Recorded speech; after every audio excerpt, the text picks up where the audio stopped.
Hello friends, இன்றைக்கி நம்ம பிரண்டை துவையல் செய்ய போகிறோம்.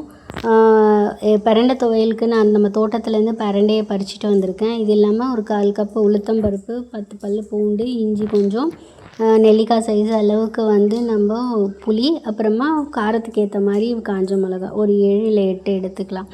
இதுக்கப்புறம் நம்ம பிரண்டையை நம்ம எப்படி எடுத்துகிட்டு வரணும்னா, பறிச்சிட்டு வரும்போதே பிஞ்சு பிரண்டையாக எடுத்துகிட்டு வரணும். நுனியில் இருக்கிறது பார்த்திங்களா, அந்த ஓரளவுக்கு பிஞ்சாக இருக்கிறத எடுத்துகிட்டு வரணும். ஏன்னா முத்தினதாக எடுத்திங்கன்னா நமிச்சல் அதிகமாக இருக்கும். அதனால் பிஞ்சாக இருக்கிறத எடுத்துகிட்டு வாங்க. இது செய்யும்போது எங்கள் வீட்டுக்கார் சிரிப்பு காட்டிகிட்டே இருந்ததுனால எனக்கு இந்த வீடியோ எடுக்கும்போது சிரிப்பாக தான் வந்துட்டு இருந்தது. இப்போ இது எப்படின்னா, இதில் எப்படி நம்ம அந்த தோலை உரிக்கணும்னா, ஃபஸ்ட்டு அந்த ஓரத்தில் இருக்கிற காம்பை நீங்கள் கட் பண்ணிங்கனாவே தோல் மாதிரி வரும். அப்போ அந்த மேலே இருக்கிற தோல் தனியாக பிரிஞ்சு வந்துடும் பாருங்கள். இந்த மாதிரி ஒரு கணுவாக எடுத்து நம்ம கட் பண்ணி போடணும். அந்த சென்டர் கணு பகுதியை போடக்கூடாது. ஏன்னா அந்த சென்டர் கணு பகுதியை போட்டிங்கன்னா நமிச்சல் எடுக்கும். ஸோ இதில் கொஞ்சம் மெனக்கடணும். ஆனால் ரொம்ப ஸ்ட்ரென்த்து இந்த பிரண்டை துவையல்.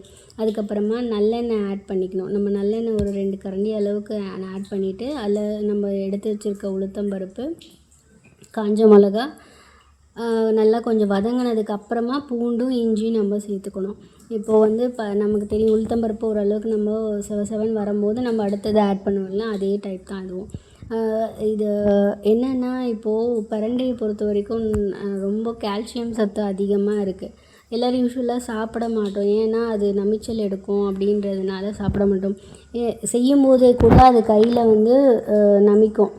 எனக்குமே செய்யும்போது நம்ம ஃபிங்கரோட நுனி பகுதியிலலாம், விரலோட நுனி பகுதியிலலாம் சுருக்கு குத்திக்கிட்டே தான் இருந்தது.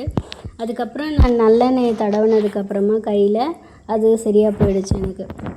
இப்போ பாருங்கள், அடுத்து பூண்டு இஞ்சி ஆட் பண்ணியாச்சு. இது நல்லா வதங்கி வந்ததுக்கப்புறமா நம்ம இதை மிக்சிக்கு மாற்றிக்க போகிறோம். பிரண்டையை ஏன் சாப்பிடணும் அடிக்கடி அப்படி சாப்பிட்ணுன்னா, நம்ம உடம்புல இருக்க கெட்ட கொழுப்பை இது குறைக்க உதவும். அதனால் இதை சேர்த்துக்கணுன்னு சொல்லுவாங்க. அதே நேரத்தில் நிறைய கால்சியம் சத்து இருக்கிறதுனால இதை சேர்த்துக்கணும். இப்போ பசங்களுக்கு துவையல் யூஸ்வலாக சாப்பிடுவாங்க. எல்லா பசங்களுமே துவையல் தோசைக்கு இல்லை சாதம் போட்டு பிசைஞ்சு சாப்பிடுவாங்க. முக்கியமாக தோசை அந்த மாதிரி டைப்லாம் சாப்பிட்டுக்குவாங்க. சட்னி தானே அப்படின்றதுனால சாப்பிட்டுக்குவாங்க. இப்போ இதை வதங்கிடுச்சு. இதை எடுத்து நான் மிக்ஸி ஜாருக்கு மாற்றிட்டேன்.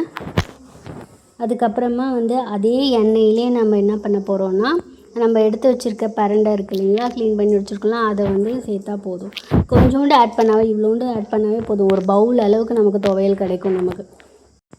அதுக்கப்புறம் நம்ம இது வதங்கிறதுக்குள்ளே என்ன பண்ணலான்னா, நம்ம மிக்சியில் எடுத்து வச்சுருக்கோம் இல்லையா ஜாரில், அதில் தேவையான அளவுக்கு உப்பு போட்டுக்கிட்டு, நம்ம எடுத்து கழுவி வச்சுருக்க புளி இருக்கு இல்லையா, அதை ஆட் பண்ணிக்கணும். யூஸ்வலாக இப்போ நீங்கள் புளியை கழுவி யூஸ் பண்ணாங்க. ஏன்னா புளியை நம்ம அடித்து எடுத்து வைக்கும்போது நிறைய தூசு தும்மலெல்லாம் இருக்கு இல்லையா, அதனால் யூஸ் பண்ணும்போதே ஒரு 2 தடவை கழுவிட்டு யூஸ் பண்ணுங்கள்.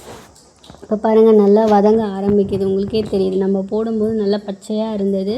இப்போ பார்த்திங்கன்னா நல்லா அந்த முறன்னு இருக்க மாதிரி இருக்குது பாருங்கள். இந்த மாதிரி ஸ்டேஜில் எடுத்து நம்ம மிக்ஸி ஜாருக்கு மாற்றிக்கலாம். நம்ம இப்போ இந்த எண்ணெயை வேஸ்ட்டாக அப்படின்னு நினைக்காதீங்க. அடுத்து நம்ம இதிலே தான் தாளிக்க போகிறோம்.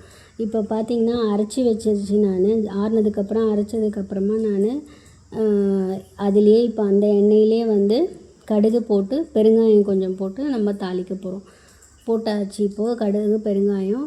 இப்போ அதில் அந்த ஜாரில் அரைச்சி வச்சுருக்கிறத நம்ம அந்த பிரண்டை துவையலை இப்போ நம்ம இதில் ஆட் பண்ணி, கொஞ்சம் நீங்கள் பார்க்கும்போதே தெரியும், அந்த தண்ணி இழுத்து எண்ணெய் அப்சார்ப் ஆகிருக்கும். எண்ணெய் அப்சார்ப் ஆகி மேலாப்பில் வரும் அந்த எண்ணெய். அந்த டைமில் நம்ம எடுத்துனோம்னா அவ்வளோ நல்லாயிருக்கும் டேஸ்ட்டு. இதை நீங்கள் 2 நாள் கூட வச்சு சாப்பிட்லாம். ஏன்னா இதில் நம்ம எதுவுமே ஆட் பண்ணல, வெங்காயம் அந்த மாதிரிலாம் எதுவும் ஆட் பண்ணல இல்லையா, அதனால் 2 நாள் அந்த மாதிரி வச்சு கூட சாப்பிட்லாம். இதை நீங்கள் இந்த மாதிரி துவையலை நீங்கள் உங்களுக்கு 1 மந்த்துக்கு வேணும் அப்படின்னா, நிறைய பிரண்டையாக போட்டு நீங்கள் நிறைய குவான்டிட்டி போட்டு ஒரு பாட்டிலில் போட்டு செஞ்சு வச்சுக்கிட்டிங்கன்னா, அப்பப்போ நீங்கள் நம்ம பொடி போட்டு சாப்பிடுவோம் இல்லையா, அந்த மாதிரி இதையும் சாதத்தில் போட்டு பிசைஞ்சு சாப்பிடலாம். இப்போ பாருங்கள், எவ்வளோ அழகாக ரெடி ஆகிடுச்சது. பார்க்கும்போதே தெரியுது பாருங்கள், நமக்கு சாப்பிட்ணுன்னு தோணுது பார்க்கும்போதே. அவ்வளோதான் ஃப்ரெண்ட்ஸ், பிரண்டை துவையல். பாய்.